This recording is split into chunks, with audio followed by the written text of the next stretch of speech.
better to pay tribute to a singer than another phenomenal singer, especially one I know all of you have been waiting to hear. The original Miss Thing, Miss Patti Labelle.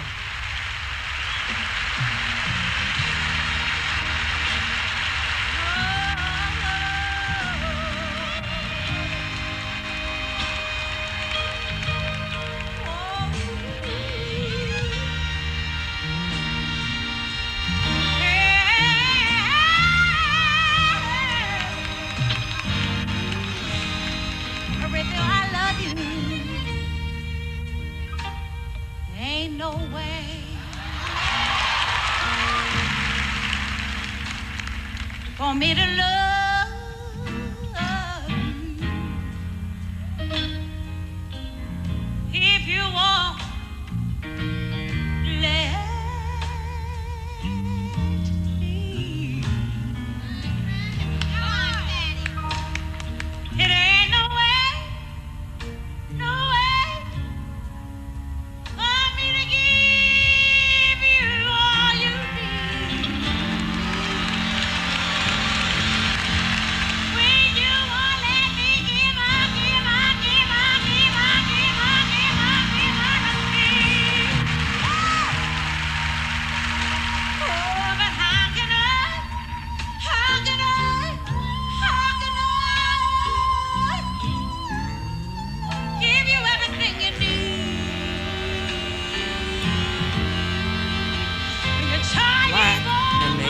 People of a certain age know of this singer, Patti Labelle, as she sings a tribute to Aretha Franklin almost 30 years ago on the Essence Awards, and she's still doing the thing.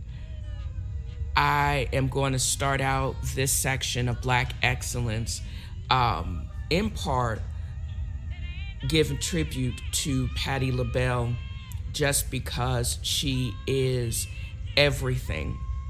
And I'm bringing her up as in part giving her tribute because she was featured on Noriega's drinking show. And there was just so many great stories, so many great things that you can actually say about her and about Noriega. But I wanted to start out with just how musical she is. This was recorded 30 years ago. Her voice is still as fresh and as beautiful. And this wig is wonderful. She has great range. She's had a long career. And she is just as beautiful today at 78, as she said on that show, as she was 30 years ago for the cameras. And it's like Aretha Franklin, there was like rumors that they had beef, but when the last time that they met, she wasn't feeling well.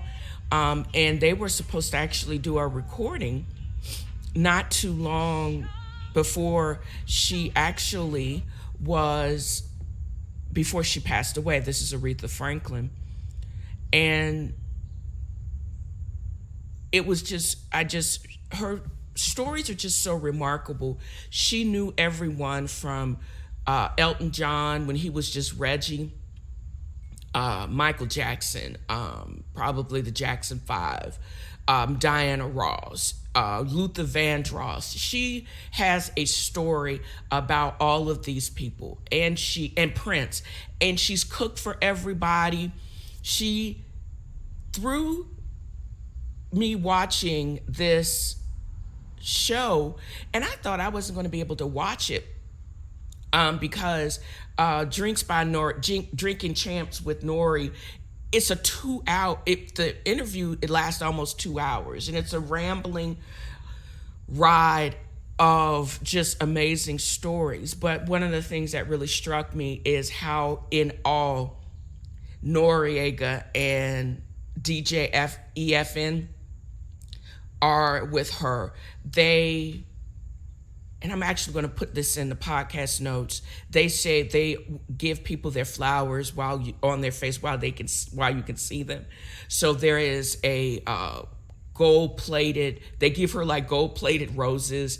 They pour and toast with her own glass, which is all blinged out. It is hysterical. And there's just so many great points about this interview. And it just was so refreshing to see how and he actually brought his wife and his mama there. They were all enthralled. They brought her in, had a red carpet for her.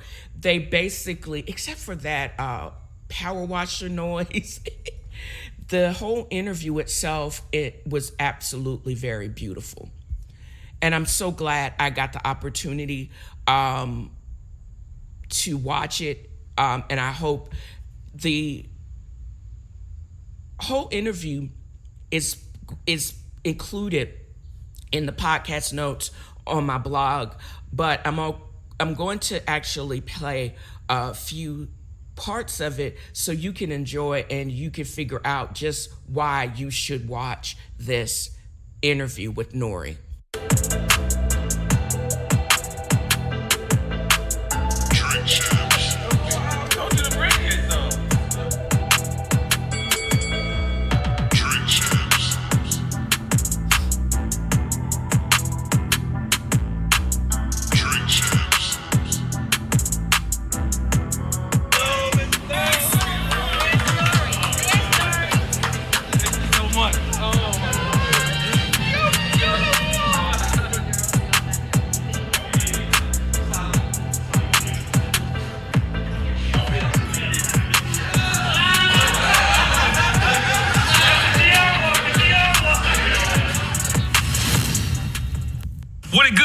What it should be. This is your boy N-O-R-E. What's good is DJ EFN. And this is Drink Champs Yappy Hour. Make some noise!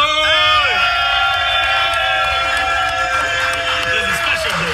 Now, who we about to introduce, when me and you started this show, we always said we wanted to, give it to legends. We wanted a platform because in this game, when people are seasoned and they have 10 years or more, or 15 years or more, or me, I just hit 25 years in this game, and people try to say you washed up and it's over for you, but there's very few who can maintain that relevance, who can maintain that substance, and that people always look to them and say, this is the people we want to be like. So the person that we're talking about is not only a queen, not only a legend, is an icon. She's dominated in so many different fields. We was just listening to her hits, and goddamn, it just kept going. More and more and more hits. Movies. And then she came with the sweet potato pie, because for those that don't know, when you're black, we eat sweet potato pie. Not apple pie. And not that other shit, pumpkin, but I'm not so that. In case you don't know, who we talking about? We talking about the queen of motherfucking soul, Patti Labelle!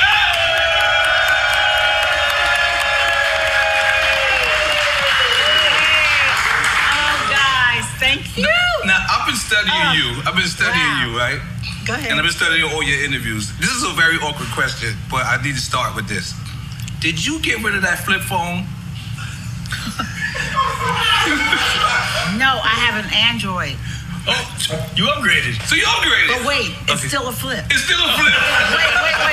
It's lavender. I got it last week. Okay. And it made me mad enough to almost throw that one away. Wow. Because the little flip, since my nails are so long, I try to press those things. So then my friends, Edward said, let's get you an Android that you just have to touch a name and the number pops up. Wow. Well, I touched and the number didn't come up. Wow. And so I got angry. Okay. So I really think I'm going to get rid of that one too.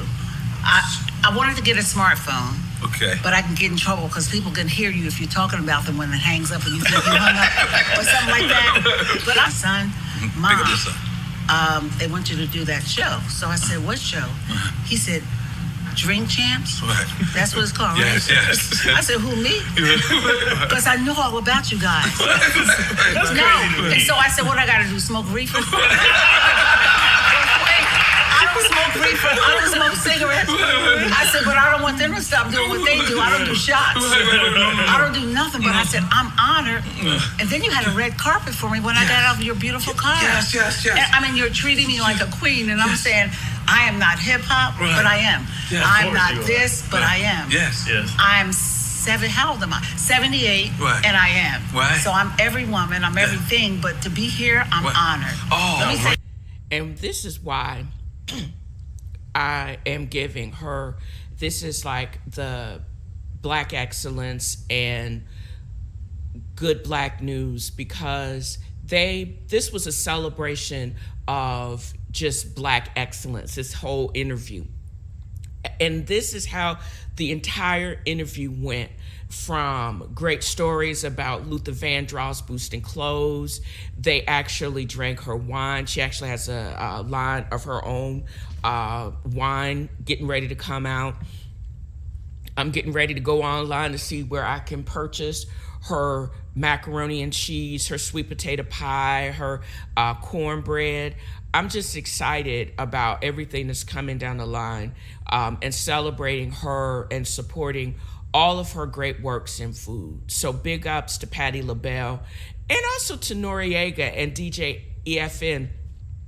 They made this week's episode even more great because it was just a great ride watching and listening to them interact with her, showing her the respect that she deserves, and she them, and it was just a great watch. So I am only about halfway through reading Forever POTUS's book, Dreams from My Father, and I'm struck just how he really was truly prepared, and more rightfully so, the American dream of what the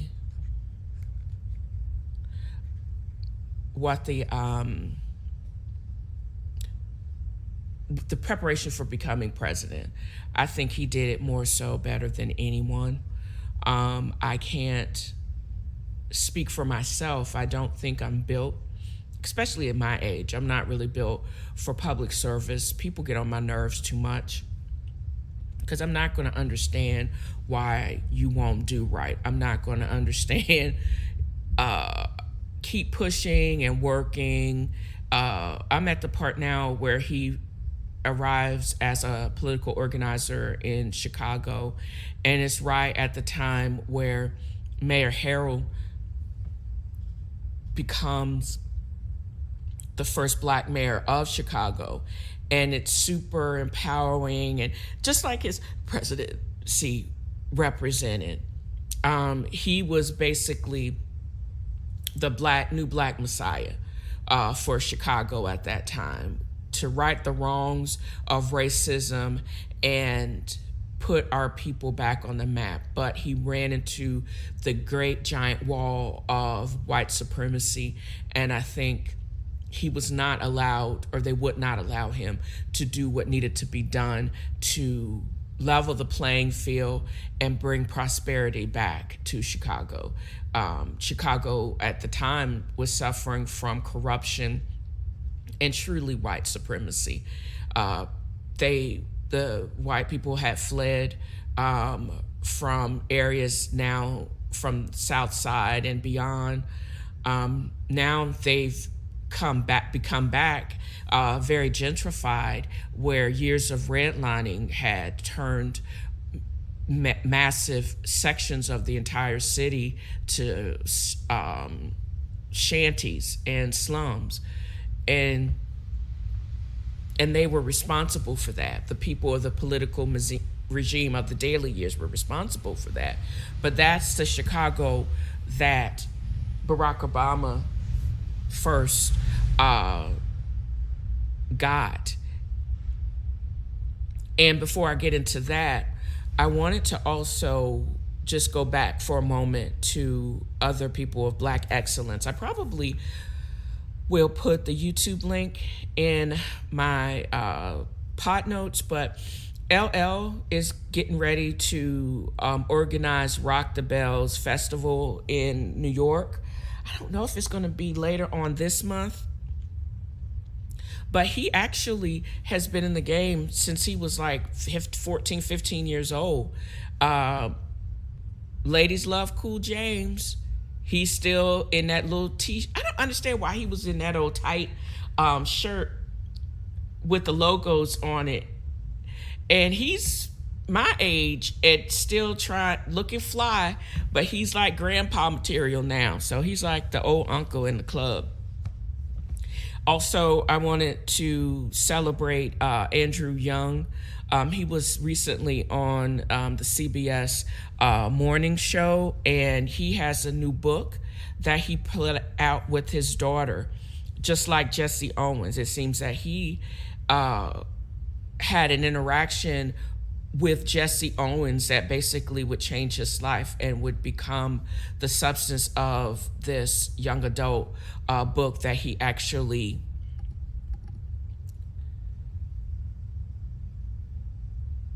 told his daughter, Paula Young Shelton, with amazing illustrations by Gordon James.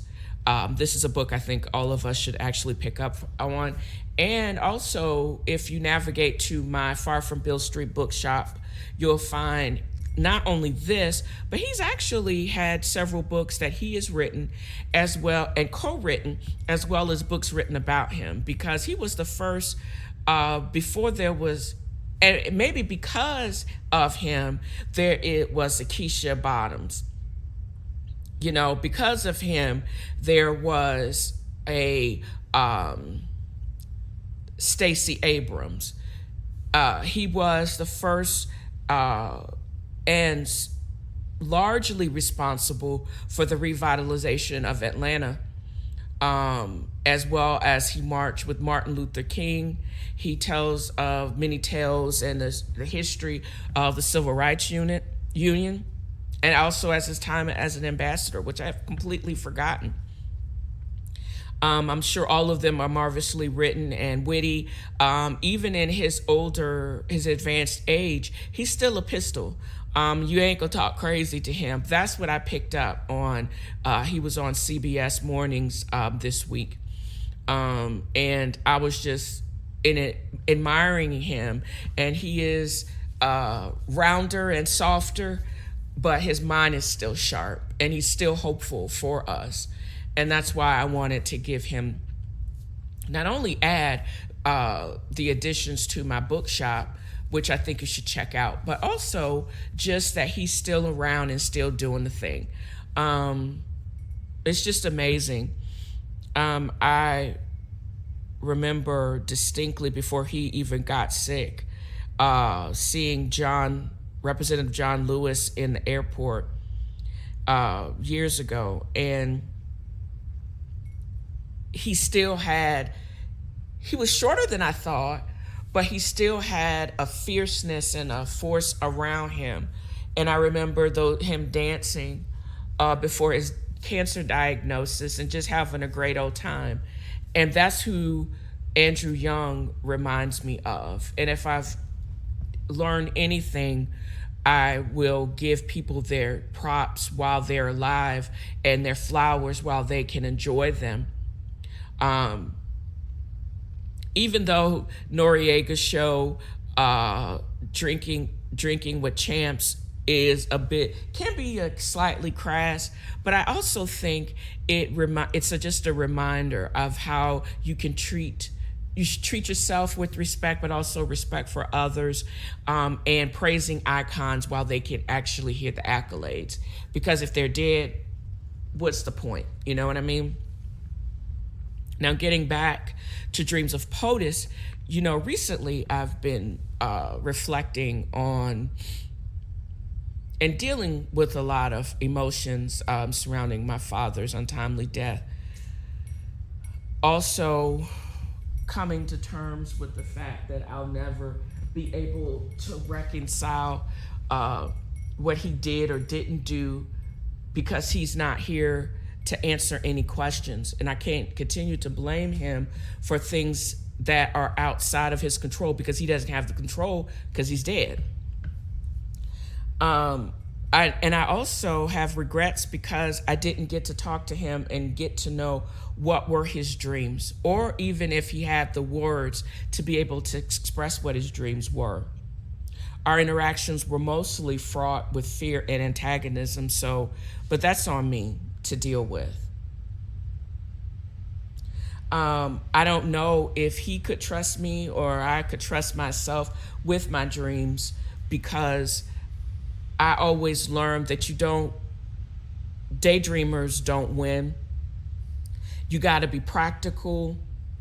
And you don't dream big because your dreams can get squashed. His probably ended when he was drafted to go into Vietnam. I think if he had gotten away from my sociopathic grandmother and she hadn't gone upside his head, he would have probably gone on. He could have been an engineer because he was just that smart, from all I understand. And he was also a very handsome man too. He could have made different choices. I wish I could have related to him and he could have told me about fishing exploits and stories. He could have been a DJ, Shine's Corner, on my podcast. And we could have vibed that way. And had a completely different relationship, although I don't think he would have liked being given time limits, and I don't think he would have liked to be recorded, and I don't think he would have liked to take direction from his kid, but who knows? He was changed or he was different. I don't know that, and now I don't have the chance to get to know that. I think when you're raised in a household where dreams are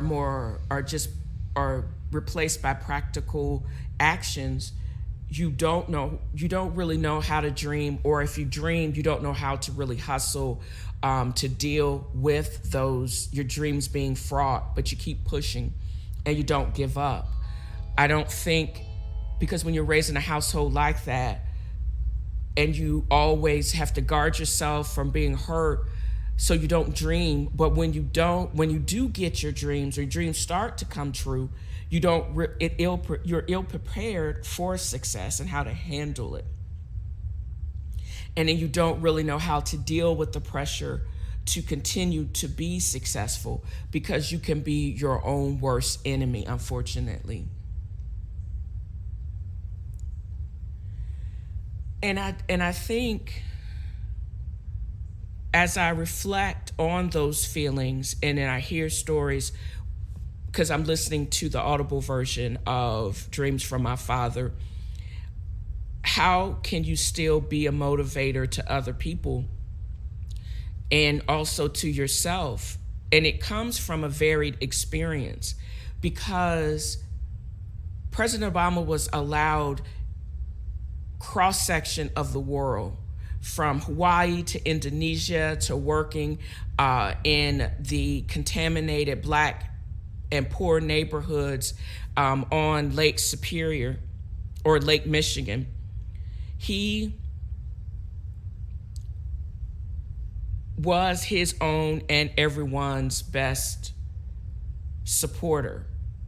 He had an idea or was given a mission, and when one of the workers that had been working with that organization before he came wanted to quit because she was just tired, he recognized that they needed a win, so it allowed them to regroup, strategize to get a win, and then to keep getting wins. And it was like a cumulative thing, because their job was big, it was very immense, but they broke it down in a strategy-wise, they broke it down into bits, and they took those little bits and a win, and then the wins became bigger and bigger. I say all of those things to say is because it's like a problem can be unsurmountable, if you don't strategize it and break it into parts and then figure out how to win those parts, and it becomes an even bigger win, that's how you have to deal with life also. And that's how I'm going to have to deal my podcast success. I have learned everything on the fly, and I'm learning, continuing to learn. I'm only going to be as successful as I'm going to allow myself to be. So if I have an issue, I'm going to have to think about it, think it through, break it up into steps or parts if I'm able to, and then try to take the win slowly. And that's how I'm going to be able to deal with those successes, because that's how the prep for success, that's what I'll call this. The preparation for success is stepwise, and it's a slow and steady pace, because you don't want to burn up before you get to the finish line. And I think as I'm dealing with these emotions and learning to deal with these emotions, that it's going to be a slow and steady gain, a slow and steady race, so I can make it to the end and I can live successfully. And also finding works by like Forever POTUS and Andrew Young, and being aggressively looking for happiness and for things that can benefit my mental and health well-being. Those are the things that I'm going to pursue and share with people if they're willing to listen and receive it. So this is, I guess I'll call it life lessons, and I was unsure of, should I make this dude a donkey of the day or not? All I know is this person, Kevin Gates, is getting a lot of playtime, and probably for all of the wrong reasons. I can truly say, ever since I listened to that Carisha Please podcast, I keep hearing he had another appearance. He's making the podcast and social media rounds. First, I didn't know who the ham sandwichy was. I did not know his life story until Carisha from the Miami Girls fame. He came on, was one of the second after Diddy, or Love, or whatever his name is, guest on her show. And I'm like, well, how much are they paying her? Or how can I get that kind of exposure and get that type of pull? But it's all who you know. You can't be a hermit and expect to get people like that on your show. That's number one. I'm going to have to learn how to network online and still just get my downloads up. But that's neither here nor there. But I didn't know about this dude. And he walking around claiming he is from indigenous people. And this week he was on the morning show and still, the Breakfast Club, and saying just crazy stuff. He basically is talking out of his ass about Beyonce and Jay-Z and his penis, and masturbation isn't certain in that way, and that whole riff. And he's also talking about, he thinks he is a self-appointed expert on women's genitalia and bodily functions. He goes on this riff about women with acne have the best vagina because that means their hormones are imbalanced and they're not getting proper release. So because he knows as soon as they have sex with him, it's like his penis must be clear still. Because once you have sex with Kevin Gates, your face will clear up. I don't know about all that. All I know is when you every time this guys get interviewed, it's like an accident. You cringe and cringe just in case you see somebody's head lopped off, but you still don't turn away. That is how he has been. And he keeps popping up in the zeitgeist by the craziest quotables and saying the most outrageous things. The only life lessons I'm going to say is true life lessons. Whatever Kevin Gates says is pure ratchetness.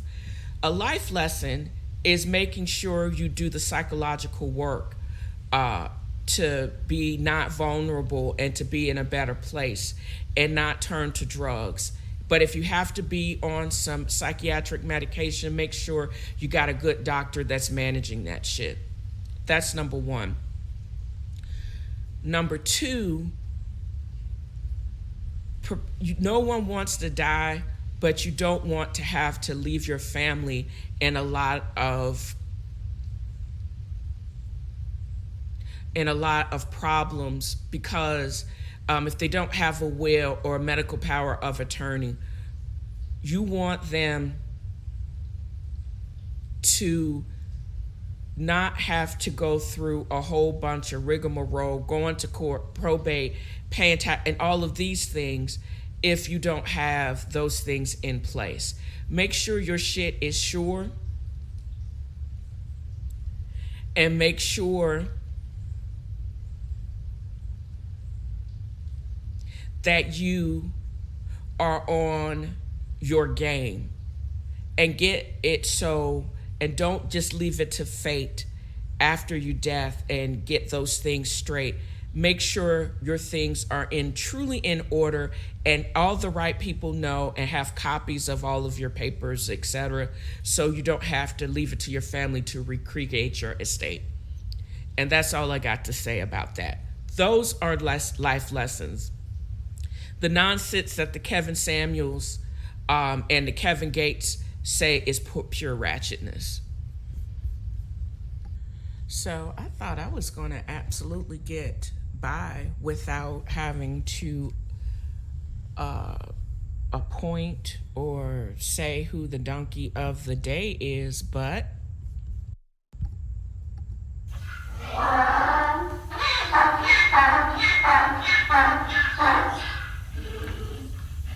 it goes to someone by the name of Simone Gold, MD-JD of California. I give her the massive donkey of the day because it looks like this week she reported to a Miami jail on charges stemming from participating in, the judge called it a mob, I call it a riot. And if they had prosecuted her as the insurrectionist that she was, and just for all around general dumbassery, she would have gotten a longer sentence and blasted 60 days.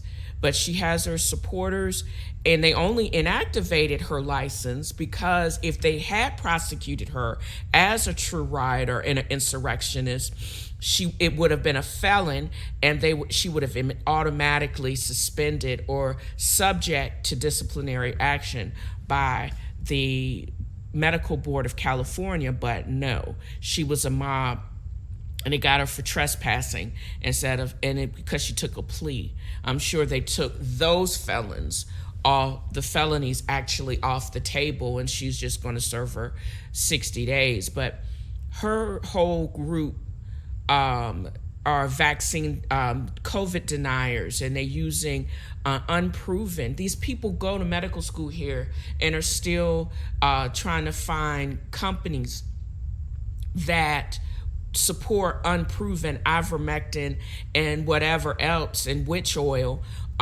for treatment of COVID. And they say that you are either a believer or you are part of Big Pharma and the lies that they tell. Well, if you don't want to, I just can't wrap my mind around the general donkeyness of it all. These people don't have life lessons. They basically are telling us what not to do. And people like her and Kevin Gates and the Samuels of the world are just what just craziness and gaslighting will do. They find their niche, and they do these extraordinarily stupid things and say extraordinary stupid things because they know nobody else will say it, but they do it for clout or for clicks or for downloads. I think it's appalling. But if they had called her what she was, she would have got a heavier sentence. You can't tell me she giving some stupid anti-vaccine rant in the rotunda and she only gets 60 days. If it had been anybody else with a Black Lives Matter shirt on, she would have got capped. Or she should have got capped like that other crazy Air Force lady crawling through the window and got. I'm just saying. And they also got her for not helping the officer that fell in front of her. She's a doctor, and she failed to give aid. She basically violated her oath. So, but she only got 60 days. Great. So, donkey of the day, Simone Gold. Oh, excuse me. Watch where the fuck you going. I ain't see you. I don't see why not. We haven't met each other properly. We might not have met each other proper, but I know enough about you. These walls been whispering. Had they? Be careful about them whispers. They ain't always well acquainted with the truth. Good you leaving tomorrow. What make you think that?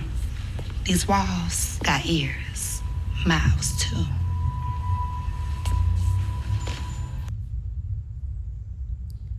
All I want to know is how Black Tree TV. Mercedes! I can't bust it like I used to.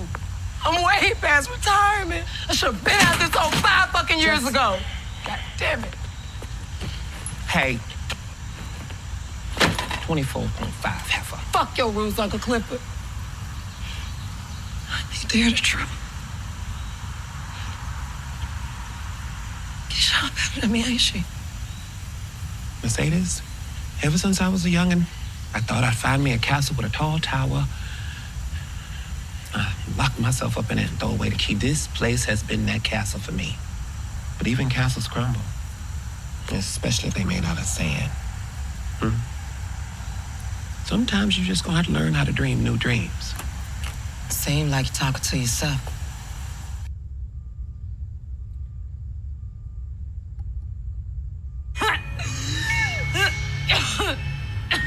How about we play my favorite game?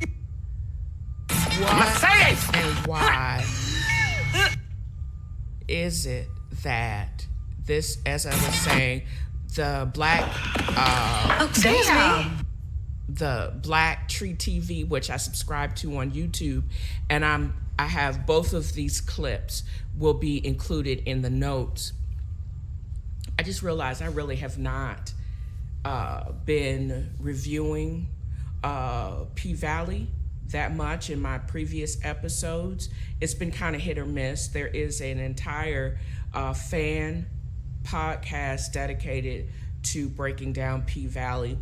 Have been since the initial or first season. I love this show and I'm completely obsessed by it. In the first clip, it had Mississippi or Keyshawn and Big Bone going after it because I think now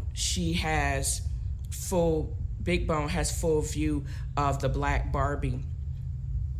And she basically is tripped out, and there's going to be some beef between them, but I don't think you get it twisted. Keyshawn is ghetto, even though she is bougetto, and she'll cut her, and she'll cap her, because we know she's strapped. Also, the second clip from August 7th, Bust It, is Mercedes and Uncle Clifford knowing that Keyshawn is now going to be headlining the show. If you recall, at the end of last season, Keyshawn, on the last murder night, Keyshawn went on for Mercedes when she got in a tussle with Patrice Woodbine. And she knew that was supposed to be her last dance, and she's being replaced by Keyshawn anyways. She's the next legend. She should have retired, but she can't retire now because old punk butt Coach took back her Skrilla because his wife was more interested in Mercedes than in his fantasy. So, and I guess the fantasy could not be shared, and it was not possible. But anyways, that's how Mercedes ended her celibacy, and to the chagrin, why she ignored Uncle Clifford's Rule 75.2000. Get your bag and secure the bag before you get into bed. I'm just saying, because it's going to mess up at each and every time. This week's episode of P-Valley promises to be just as crazy as previous weeks. I don't know, maybe last week, I think the funeral for Big T, to me, was absolutely really just so sad. If I find an interesting clip of that, I found it amazing and crazy that they had laid chains and chains of gold. They left it in a casket during his going home ceremony. And that funeral home does really good work because he basically shot himself in the head. How did they recreate his face? That's some Hollywood mess right there. But they did a good job. It was very trippy. And it was just, again, the entirety of the despair of Big Teak. But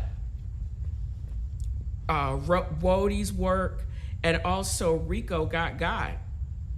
Little murder became big murder in last week's episode.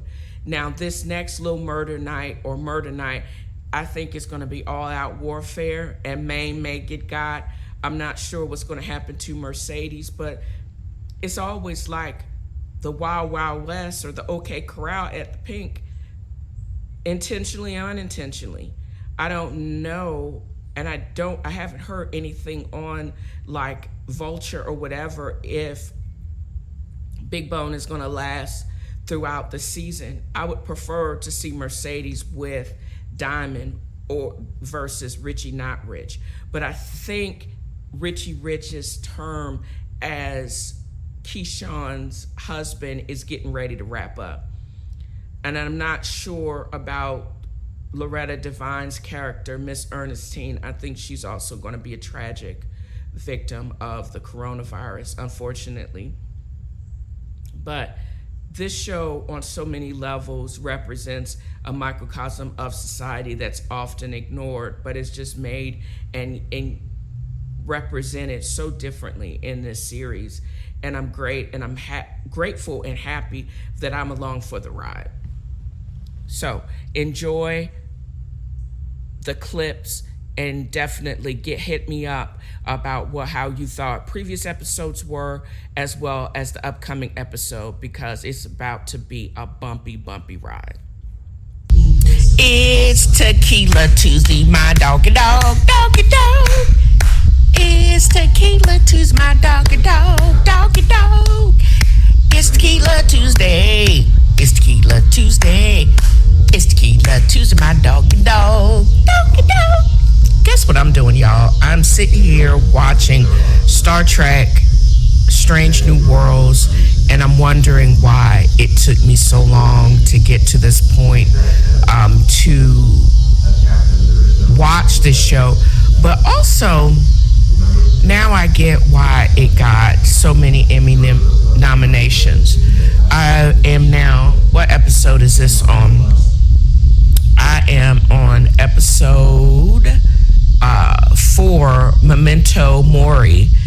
And this has to do with while on a routine supply mission to a colony planet, the USS Enterprise come under attack from an unknown malevolent force. But of course it's not malevolent completely, because basically there are other races that think that we should not be where we haven't been invited. I don't know if it is the usual suspects, xenophobia, or if it's competition for limited resources. And it's like the first episode that I watched, when they were coming up and trying to figure out how to enforce the Prime Directive or whatever, Conduct Code 1 or whatever. When it premiered, they had issue with it and say, how, it seems like it was so paternalistic or Zionistic. One of the wars and why this and Pike is so spun out is because he saw his future through the Time Wars, which was indicated on Star Trek Discovery. And he knows that how he's going to end up. In the original series, he actually was a quadriplegic. And I think he either sees his death and the death of some of his crewmates. But this particular show goes to the beginning story of not only Spock, because Spock was actually married, Pike, his family, the number one character, as well as Lieutenant Uhura. So, and it cracks me up that I don't think she was promoted until, Lieutenant Uhura, that is, was promoted until well into one of the Star Trek movies. But I bring Nichelle Nichols up, her groundbreaking role as the communications officer, but also the kiss that almost broke TV land and Desilu Productions, because she and the original Captain Kirk, William Shatner, shared an interracial kiss that was heard around the nerddom. I mention that because she died not too long ago, like within the last couple of days, and rest in power, Queen. What I also did not like to hear is she basically died she had dementia during her last years, and her son was in a pretty brutal battle. As of 2020 or 2021, they had a GoFundMe because he was being accused by some lawyers, and they were basically accusing each other of stealing from her. And they said it was a long time since she even had $1 million, because I think they had been siphoning off that woman who was debilitated for a long time, all of the money that she had worked so hard throughout her life to have. Although I'm sad for the world's loss, if the son or that lawyer doing some shady mess, they gonna burn in hell. But it does not change the fact that I'm completely obsessed with Lieutenant Uhura, who is now, her backstory is she comes on as a genius and is played, the cadet Uhura is 2.0, she looks like she is of African descent. She actually she plays the part of Kenyan descent, and she basically hums a song and figures out how to communicate with the alien species on Children of the Comet. She has perfectly short hair, perfectly coiffed, and she is so dark and so beautiful. And I love Celia Rose Gooding. I am a Celia Rose Gooding stan. I am just so happy that she actually has this part. And shame on me for not watching it throughout this season. And shame on me for not, I don't know why I was so hesitant. I mean, I was like, oh, another white captain, but this is so cool. There's so many brown people doing the damn thing. There is the Nigerian doctor who is the chief medical officer. Of course, there is Cadet Uhuru, who's a prodigy. There's Captain Spock. I mean, come on. The Vulcan God. There is obviously LGBTQ representation. Ortega is I'm also probably going to end up being Ortega stan, as well as the navigations officer. Everybody, there's so much diversity on this show. And one, I haven't been looking back to it, but Pike this is so paternalistic and so white supremacist, but there's a white dude over all of this mixed and very eclectic and diverse cast and diverse crew. Why does it have to be a white dude? And why was there so much blowback? Because of when Sonequa Green took over as a black female, and took over Discovery. People, even nerds can be racist. You know what I mean? But it shouldn't take away from, and I'll think about it, but I also can remark on just how beautifully shot this was. CGI in effect. It seems to be, the storylines are not stupid, but the attention to detail as far as the bridge, I even like the uniforms. Whoever styles Pike's hair, I dig that. Even Spock is looking fine. I'm just so blown away by all this eclectic and very diverse representation of this crew. These are some very smart and talented people representing a fake world, but it is how we should, kind of what we should be. And I dig it. I'm here for it all. I really am.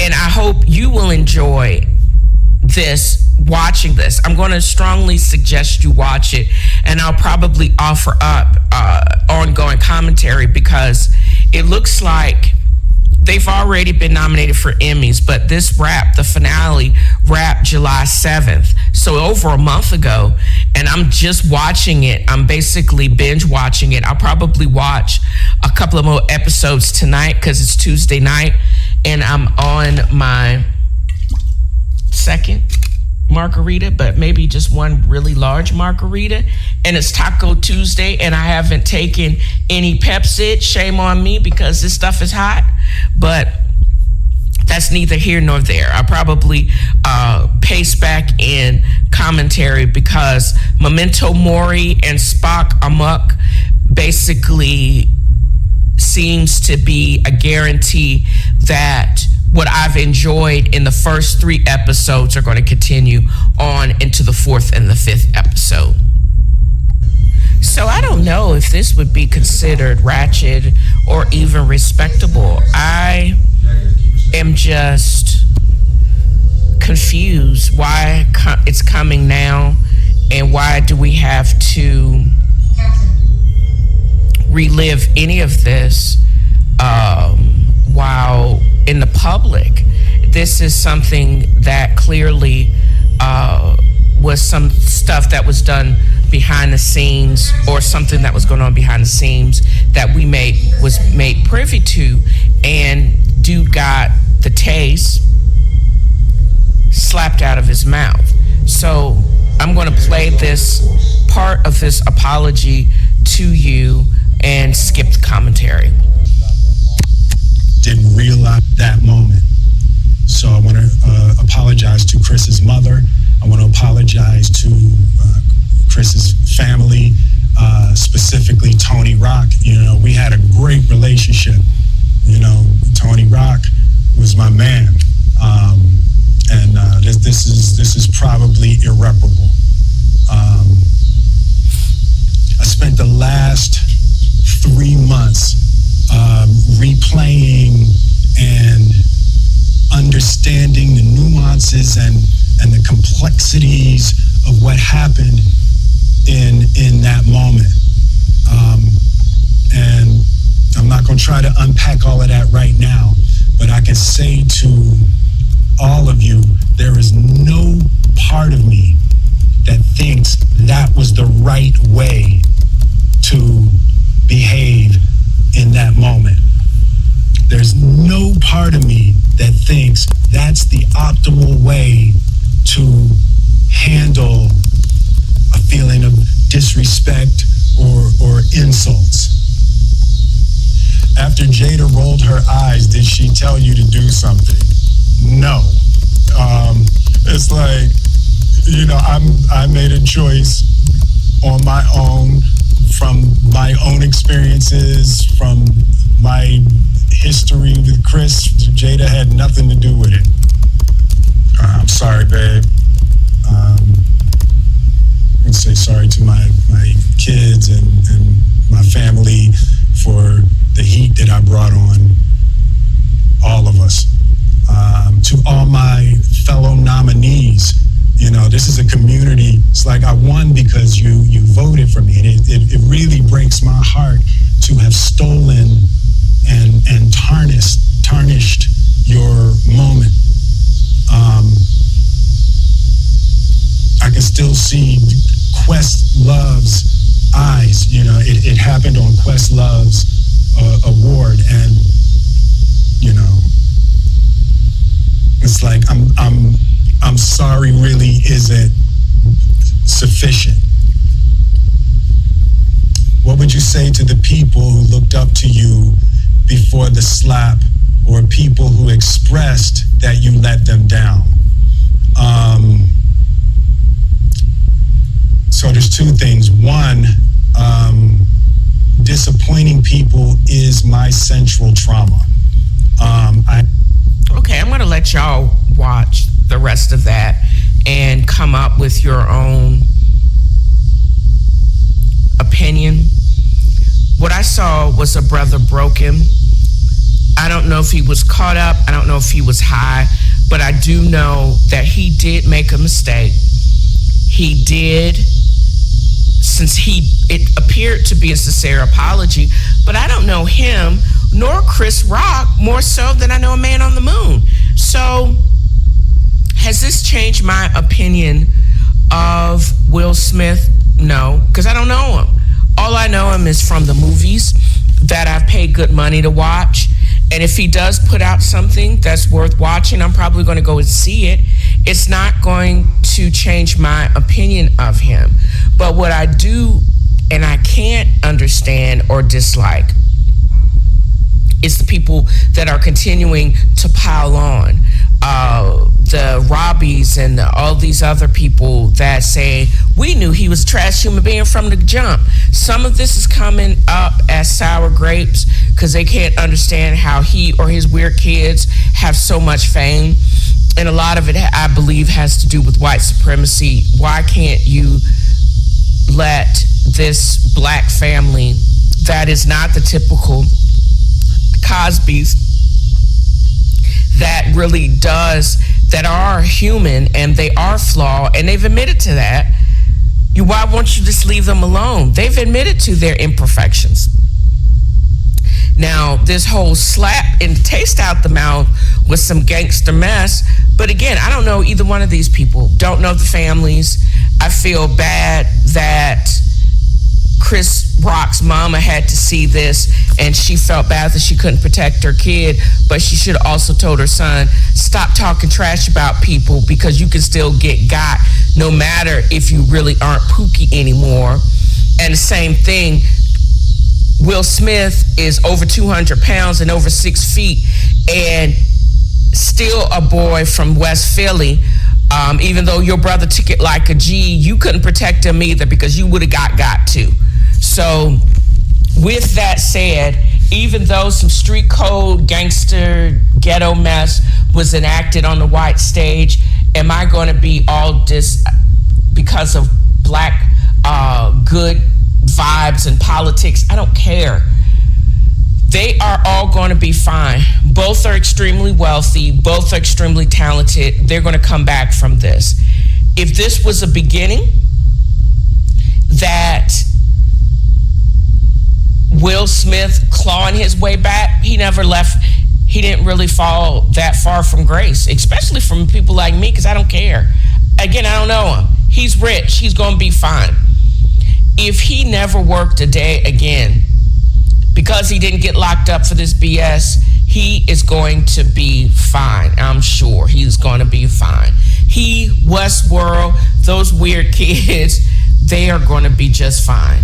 And me feeling one way or another, it's not going to make a difference. I just want him to continue to do the work, and get back to the Mike Lowry that I know, because the midlife